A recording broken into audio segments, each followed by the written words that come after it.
Welcome to the bold analysis, ladies and gentlemen. Thank you very much for your support in this channel.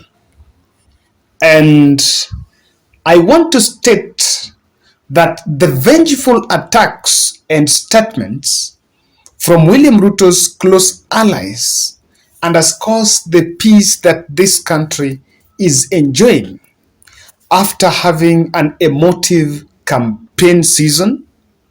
And so the name calling, while those celebrating are called to celebrate with magnanimity, it is something that needs to be stopped.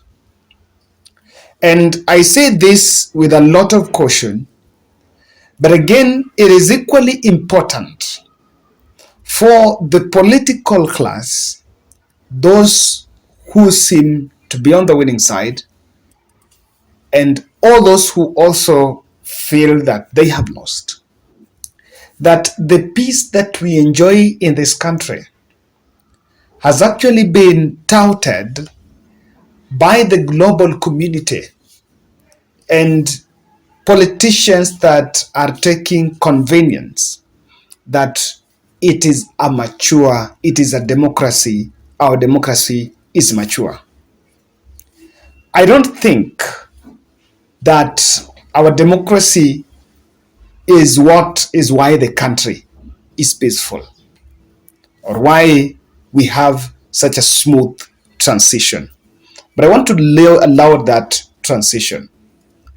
But at this critical time, I think we should be so careful into what we say and the effect of our statements. Now, Kenya Kwanza Twitter lawyer, not Twitter lawyer, but Ahmednassir, who during the campaign period campaigned for William Ruto in Twitter, Ahmednassir Abdullahi, is under fire and is now charged. He's not charged, but is sued by Eugine Wamalwa after a tweet he did, I think, 2 days ago. And just to look at this tweet in a screen, and this is what he shared. In the coming months, these 5 men must explain to Kenyans and the world the process and procedures on how over 1,500 Kenyans were extrajudicially killed by police and military officers under their command. Did they give the orders, or were they acting on orders from above? And he shared the photos of CS Matiangi, who was in charge of Interior, Eugine Wamalwa, in charge of Defense. There's Mutiambai, and he's still seeking medication.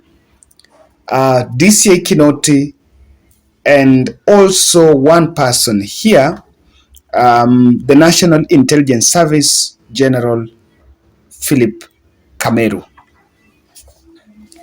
Who is missing in that list? If you make your gaze, you realize that DPP Nordin Haji, who is the Director of Public Prosecutions, was missing from that list.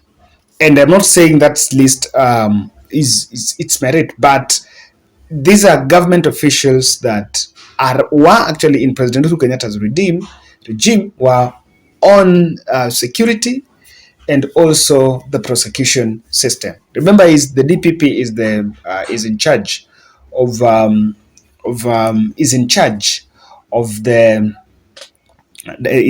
director of prosecutions, and there have been tug of war between DPP and DCI. What do you think is the target of this profiling? And if you read this tweet, the first is said, did they give orders, or were acting on orders from above? So above them is President Uhuru Muigai Kenyatta. What do you think is the target of the good lawyer, the good constitutional lawyer, Grand Mullah, the senior counsel, on his statement on this? And while CS Matiangi, there is a report that CS Matiangi seems to have landed a job in United Nations. Not yet confirmed, but of course he's been missing in the transition committee, assumption of office committee. Not seen him. There is that report that is away. Mtembai is still, I think, is still sick. There was a report that the National Intelligence Service General Philip Kamiru had also resigned. Director of Criminal Investigations George Kinyoti is still intact. I think still has some years remaining on his contract, but the two CSS are going to resign. But Eugine Wamalwa have sued and demanded Ahmednassir to retract the tweet. As of the time we were doing this, the tweet is still in his Twitter page. And this is something that Ruto should take charge. The president-elect should take charge, because I say that one thing. There is a group of, and I think I look at it, there are some few politicians that I think William Ruto will have to shed them off. He will have to shed them off because these are groups that have a sense of entitlement. I want to agree with people who say that if President Uhuru Kenyatta mistreated them, then perhaps they're not mistreated like what the deputy president went through. Because the deputy president, by then, being the fact that he was a deputy president, you could see publicly his frustrations be displayed in public. At one time, he was saying that he wanted to resign. At the time when I think he was removed as Jubilee deputy party leader, or rather Jubilee party leader. So these are all cards that are on table. And I want to say that profiling of Uhuru Kenyatta's cabinet creates revelations on what exactly is going to happen in William Ruto's government. Remember, in the manifesto, there was creation of a quasi-judicial body that was to examine and review policies and maybe what Uhuru Kenyatta did, and going after audit of President Uhuru Kenyatta's government. And so when the good lawyer makes that tweet, someone might feel that, okay, could that be part of what William Ruto is going to do? And the profiling of opponents, to me, sometimes is not a very good direction to start, or rather to take. Because some of the politicians take cover. Actually, politicians knows a very good way of getting immunity by taking cover in their communities.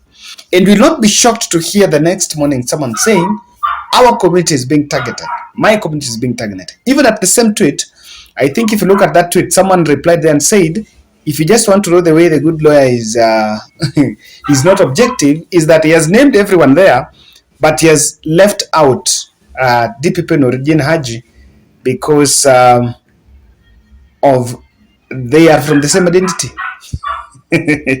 Now, I wanted to say this, that these are cosmetical projects. These are cosmetics, because instead of facing the giant in the house, the giant in the house after Tuesday swearing in is the cost of living. I think I want to agree with Linus Keke that this time round there is no time for homecoming parties.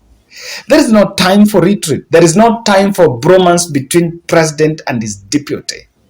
There is only time for the real work, because the standard of living is the real issue in the house. So if someone is going after President Uhuru Kenyatta's regime, then that is just a cover-up. And that is what Kenyans really don't want. For avoidance of doubt, William Ruto must get his priorities right. However, the dig on Uhuru Kenyatta's regime can be seen as malicious and just a cover-up for Kenyans not to scrutinize what DP Ruto stands to do, even though the profiling of Uhuru Kenyatta's cabinet or Uhuru Kenyatta's handlers is well orchestrated to influence William Ruto's appointment parameters. And even the cabinet is coming. This is just being used, even though there is the question of 1,500. I don't know where that data is from, or maybe the good lawyers representing those victims. But it is meant, the bigger picture is simply telling William Ruto that do not work with anyone who went against you during President Uhuru Kenyatta's reign. That is part of what the good lawyer might be telling, and is simply just trying to profile these leaders.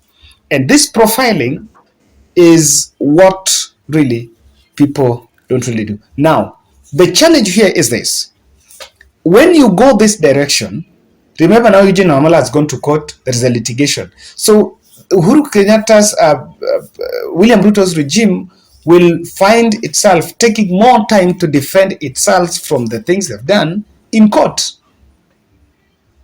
And these litigations will cut down on the legitimacy of the government. When you go to court and from the first 2 months you start losing cases, when you have so many cases you are taking to court, and that is why even these other petitions that are seeking to overturn elections of different people, different counties, these ones that are made maliciously being tabled, William Ruto will be very wary to them, because the more they'll keep on losing, it will be eating into the legitimacy and the public confidence, or rather the popularity of that government. So my point here is celebrate, but the profiling and the vengeance, I think, is taking it too far.